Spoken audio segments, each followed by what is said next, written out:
Thanks for staying with us. The Christmas lights are up and the New Year's just around the corner. For some, it's easy to feel overwhelmed with pressure starting 2019 on a clean slate. What's often overlooked, however, is the valuable opportunity this time of year offers to reflect back. Joining us in studio to help us do just that are two life coaches, Refilwe Marathe and Ramorei. Thank you so much for talking to us this morning. It's been a very busy year. And not only on the professional front, but also for a lot of people personally as well, especially with, the economy, a lot of things that have been happening. How do we prevent, all the baggage that we've carried for this year, especially for you, Refilwe? How do we not carry that into the new year? Right. That's a good question, and that's very important to do. But it's recognizing what that baggage is to begin with. How do you recognize what baggage is? How do we do it? Exactly. How do I know what is a baggage? Yeah. And baggage will probably be those things that drain your energy. Baggage will be those things that waste your time. Baggage will be those things that hold you back and don't allow you to move forward. So those are the things we want to recognize and to be able to let go of.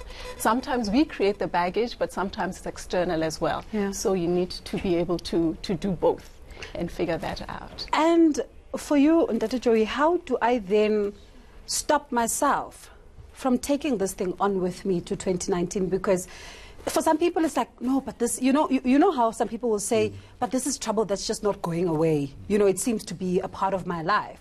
But how do you stop it from being a part of your life? I think this is the time whereby people need to start living life inward, outside, inward, outside, outwards. But what we're doing now, we're collecting all the garbage around us. Some of the things that are depressing people, they've got nothing to do with them personally. So, but these are the things that we need to detach from. But now when we go into the new year, because we're planning, there's those things like, New Year's resolutions and stuff like that. But we do those things. But at the end of the day, we don't ask ourselves, why are we doing that? A lot of people, at the beginning of the year, one will say, I want to stop taking alcohol. But have you ever asked yourself why you were taking alcohol? And then whatever that made you to take alcohol is the root cause of you taking alcohol. Now, for you to stop taking alcohol in the new year is for you to address the root cause, to address the inner things, those things that are actually making you to do certain things. It's like when you say, I want to get married. You don't just go wake up in the morning and say, by 2019, I want to get married. Why do you want to get married? What type of a partner are you looking for? Where are you going to find the partner? And what is it that you need? And then those are the things, but we don't do that. That is why we're doing the same thing over and over and over. Now, the tip for 2019, I would say, when we go into the new year, number one, we've got 3 selves in ourselves. So it's the first self, the second self, and the third self. The first self is the one that we're telling people about, our achievements, what we got, the money we have in the bank, and all the cars, and, that life that we tell people. Then we're talking about the second self. The second self is the one that everybody is hiding, the hurtful one, the painful, the heartbroken, the frustrated, the bitter. That's the person. And when we go into the new year, we always talk about what we want to achieve. Remember, we're telling the world, by the end of 2019, these are the things that I want to achieve. But guess what? We have left the second self. And the second self is the one that is going to make us not to achieve what we want using the third self. Now, which means now, we are left with how many days into 2019? Just a few. Just a few days. I think about 8-9 days. So which means now, if we want to go into 2019, we need to start dealing with our inner self. We need to deal with those things, the bitterness, the things that we are hiding. Those are the things that are hurting us, and we end up hurting other people. So for 2019, I'll say, take yourself with, because we always leave ourselves behind.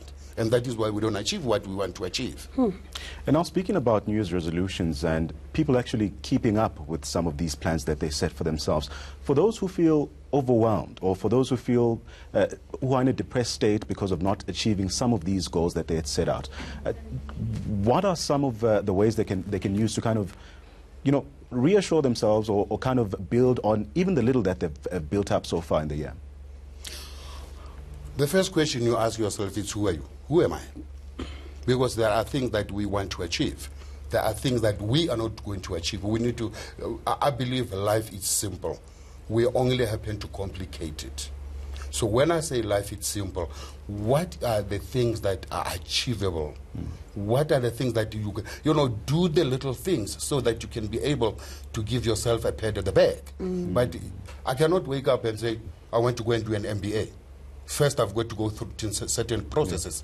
I've got to go through the university, I've got to do the research and all those things. Now, the things that we are unable to achieve are the things that we are actually running other people's races, measuring ourselves depending on what your neighbor has got. If your neighbor has bought a new car, obviously you make it your problem so that you compete with the neighbor and you want the car, but you don't even know where the neighbor got the money. And at the moment, people are in financial stress. Why? Because they are living other people's lives. I would say, don't live other people's lives. Live your own life. For instance, with me, 142 days of my 2019 are already consumed. I know what I'll be doing. Interesting. That's very nice. Planning ahead there. Refilwe, one of the things that I think, especially taking from what was said before, yes. Toxicity in some friendships, in some relationships. It's those things that have been weighing us down for a long time. And this year as well, some people are complaining about toxic friendships, toxic relationships, toxic things, etc. Yes. How do we detoxify our lives? First of all, you need to understand that it's within your control. Right, and that is empowering. That is a good thing because you can control what you let in and what you let out of your life. So those relationships, if it's a matter of abandoning them, you should. If it's a matter of setting boundaries, you should do that. You have to look out for yourself. You have to take responsibility. It's a good thing to identify this relationship is toxic, but what do you do about it? If you don't do anything about it, there are consequences that you have to live with, and really, you can only hold yourself accountable. So do we cut cold, or do you do it gradually? How do I then let go of somebody or a friend that has been so toxic in my space, and I do not really honestly want to deal with their drama come 2019? Do I cut the ties cold, or do I just do it as a gradual process? Well, at some point you've got to cut them, whether cold or not. The sooner the better, really, because you're just postponing the inevitable. And at the end of the day, what are the consequences of still hanging on to those relationships and continuing them? They're only just holding you back, right? So cut them and just deal with it. If you change nothing will change. And so you have to be determined to make the change. It takes courage, but it's something that you have to be prepared to do. So oftentimes, this part of the year or this season is a very lonely time for some. How does one reach out to actually, who do you reach out to at a time like this if you are feeling alone and are in a depressed state? Yes, it can be very, very lonely, because that's the time when people are with family, people are with their loved ones, and if you happen not to have that, you're right, it can get quite depressing. And it emphasizes the need for us to be self-sufficient in a lot of ways, to really be able to tap in. And my colleague Joe talked a bit around, inside, everything is an inside job. You have to be able to find the resilience internally, to find the strength internally, so that you're not always dependent on the external, you're not always dependent on conditions and circumstances around you. That will help you a great deal. But yes, it's also about being able to build and form relationships that are really solid, and relationships that can really provide comfort, and relationships that can really provide growth for you. So if that is something that's missing in your life, perhaps it's a goal to have for 2019 to say, how can I build relationships, meaningful relationships that I can count on, that I can fall back on, so that come this year, this time next year, I'm not feeling as lonely and as depressed as I am right now. Well, very insightful. I actually wish we had a bit more time with this, but thank you so much for that.